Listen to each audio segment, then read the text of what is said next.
So we're gonna use this next segment to tackle specifically the Mavericks side. We will get to the Lakers side in a little bit, but as Shams reported, this entire thing was really done in the shadows. And yesterday, Mavericks GM Nico Harrison decided to shed a little light on how exactly this deal went down. And I'd like to give Rob Pelinka a lot of credit. You know, trades, you guys have been around here, trades don't happen at the smallest level without stuff getting out. And Rob and I were able to have, you know, really intense conversations over the course of, you know, 3 or 4 weeks that started out as a coffee that, you know, was more, hey, would you ever, I don't know, would I? Let me think of, you know, and then it built upon that. And, you know, we kept it between us. We had to keep it tight.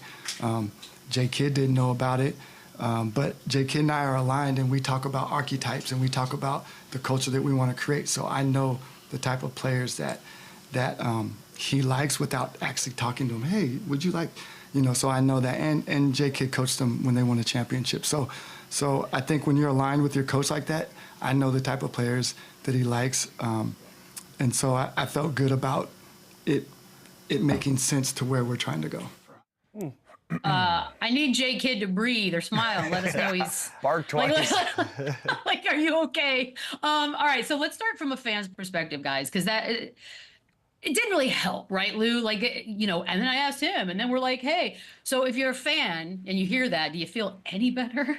No, I mean, the fans won't feel better until they start winning games. That's plain and simple. They won't buy into this until the Dallas Mavericks start winning games, and then they can believe in you and they can trust you. But you know, one thing that stood out that Nico just said, I know the type of coach that you are, and I know what type of players that you like to coach. I know what's needed.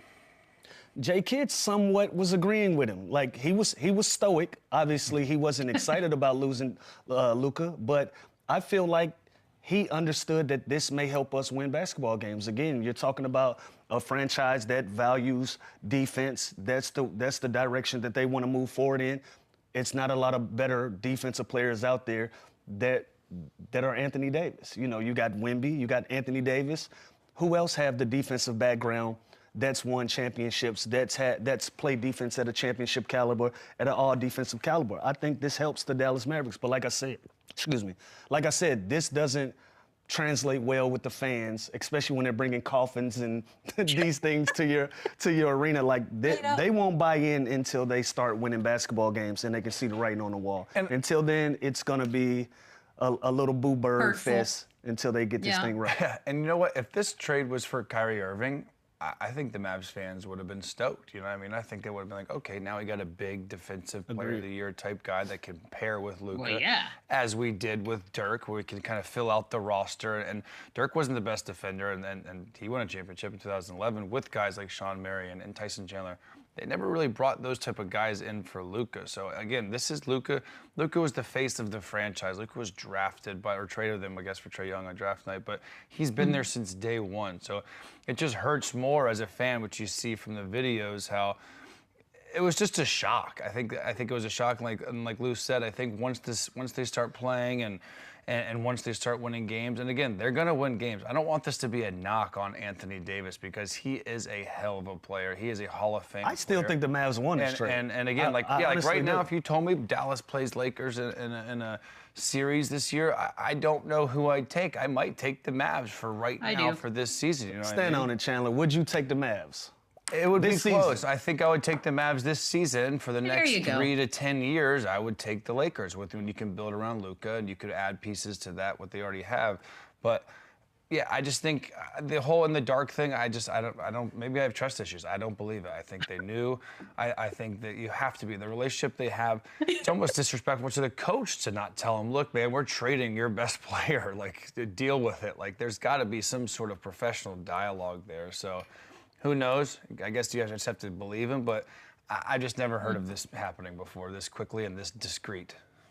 I think that's the shocking in this day and age where everything gets out somehow, some way, which I suppose is why he and Rob Pelinka apparently had burner phones where they did this entire thing. And what's weird about it is there was a time, like an NBA executive once was asked, what would you give up for a Luka Doncic? And they said everything, right? So the idea that This was literally just one GM talking to another GM. And it wasn't even a situation where Nico Harrison went out there just to test the market. Hey, just for poops and giggles, what if I put Luka Doncic out there? What could I get? Right. He didn't do that. It seems like this was it. So are we more shocked that he could have gotten more, Chandler, and that they didn't even bother trying? That's where it's like, I think he could have gotten more. And again, this isn't a knock on Anthony Davis, but it's just, did you just not want these rumors getting out that you're shopping Luka Doncic? Because then if it doesn't happen, then Luka's pissed off and like he's not thrilled and he's got to go back. But yeah, I'm pretty sure if Nico calls Minnesota, or if he calls Phoenix, or if he calls any of these other teams with 2 or 3 pieces,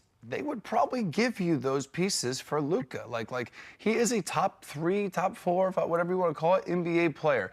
No matter his shape, his conditioning, everything now that's coming out that's negative. But it does matter. But does it matter? Because he's been unbelievable. It just got him traded. He's hurt. Look at his resume. This 7, like Jokic is was the captain of the all in shape team. No, but you see that result. same. You can see that end result. This dude that's out of shape and slow and whatever led this team to the finals last year. So like clearly it's hold on. Dallas probably felt like this is our peak. This is our mountaintop. And let's calf injury. I just want to look at this resume. Oh, okay. Name me guys that are in shape on polypeptides on all this other stuff you're taking, and not even close to this resume. Let's be clear. If we put Anthony Davis resume up there, it will read the same way. If we put Anthony Davis resume up there, Anthony Davis has been more hurt than Luka Doncic in his career, times 10. And he's in great shape. Who cares? We're talking about. I agree with you there. Hold on. When we're talking about resume for resume, because Anthony Davis stands next to LeBron James, for whatever reason, his star power gets minimized. By himself, Anthony Davis is still an all-star this year. Was an all-star last year. All-star before that. He's a stud. He's in this conversation with a Luka Doncic. This isn't a lopsided trade, in my opinion. This gives Dallas a better, balanced offense. They have a natural 1-2 punch. You got role players. You got guys that's going to want to play defense. I think this is going to change the entire direction of your organization and the personality of your organization now that you add Anthony Davis. And so, is Luka out of shape? Whatever, this and that. This is going to be great for the Lakers, but I also feel like the Mavs win this trade as well. And because of the names or whatever, Luka Doncic might not have that he has a bigger name than Anthony Davis, but Anthony Davis is all world. All world. By all means. And again, I just don't like this narrative that Luka is like Zion all of a sudden, where he's just like this like fat, out of shape kid that never plays. Well, he plays. He's available. This is the first time really he's missed this much time. And again, we don't know everything, right? Nico just told you what they felt. It's like they just broke up with him, right? So why are the Lakers just dating him? So, you know what I mean? Like, I get the whole point of that. I am just saying, all of a sudden we're just nitpicking Luka, who just remember last season brought the Dallas Mavericks to the NBA Finals. We are not nitpicking Luka. I know, I'm just saying, they think that's the ceiling, though. They think, okay, we got off to a bad start this year. They just showed you that. We traded for Klay Thompson, we signed Klay Thompson for all this money. What Luka? They're in the 9th place right now. I know, but I just hate this whole thing. Like, oh, Luka's out of shape, so we're worried he's 270 pounds. So we traded him for a guy that's also always hurt. Like, it's just, no, I don't think that's a narrative. I think they're in the building every single day with Luka. They know what they're getting. They understand who he is as a player right now. So if you're looking at that and you say, hey, we might have peaked. We might have reached the absolute top with this particular superstar, allow him to go somewhere else and further his career, and let's move in this direction. Let's see what we can get out of it. Okay, so should Minnesota just trade Anthony Edwards since they peaked last year? No, because they don't feel like they've peaked. Why they peaked? They were much better last year than this year. Yeah, in one season they can be much better. But again, when you get there and you look at Luka and you say, I don't know. I don't know. Again, Nico just played his cards. He just showed you. He felt like defense wins championships. My superstar isn't buying into that type of culture. He's not buying into that. So I need to go find another one to pair with this other superstar that I still got. Also, defense used to win championships. The NBA is all about offense. Does the Boston Celtics play defense? Yeah, they're the one team that does. They're the one team that won a championship. They're the reigning champs. Not Nuggets. They won a championship. They just don't play defense. So I mean, Hold on. Am I drunk? When did conditioning not become an important part of being a basketball player? No, on a it professional is. level? It's a huge part. Like- It's just funny that this is like, oh yeah, they've grown frustrated with his conditioning. Okay, They well, did. then They suspend traded him. him. They kept Fine waiting him. for him Fine to him. be better. Fine him. No. Suspend him. Give No. him conditioning We're tests. You don't Fine just him. trade him to We the want to Lakers. change our culture. We want to change our culture here. This isn't going to be popular, but let's do it now. Well, it better And let's work start in I think doing it's it's it 2 or in 3 Dallas. years, or you're getting fired. And I agree with you. They put themselves on that. Well, Nico put himself on that hot seat, and he's ready to go for it. He's ready to go for I it. mean, Let's see what happens. gutsy move. Mark Cuban, it's a famous back in 2020 when he said if given the choice between his wife and Luka, you would catch Cuban at his divorce lawyer's office. I gotta wonder what Cuban thinks of all of this. Obviously, he's not the majority owner anymore. He's still in the mix, though. You think he's thrilled about this? I texted him and I said, I'm so confused. And he wrote back, that makes 2 of us. So that kind of tells you right there he wasn't Fair. involved. And by the way, this new ownership, Patrick Dumont and Adelson family, they're business people, right? They're Vegas casino, real estate moguls. They know nothing about the NBA and basketball. So they have fully given Nico the keys to do decisions and make big, bold moves like this. So I believe Mark. I think this is just more of a shock. The comment he said now is coming to light about, filing on Monday, which obviously is getting pulled back to light. But yeah, I mean, I texted him and he literally said that makes 2 of us. So he's probably just as shocked as we all are.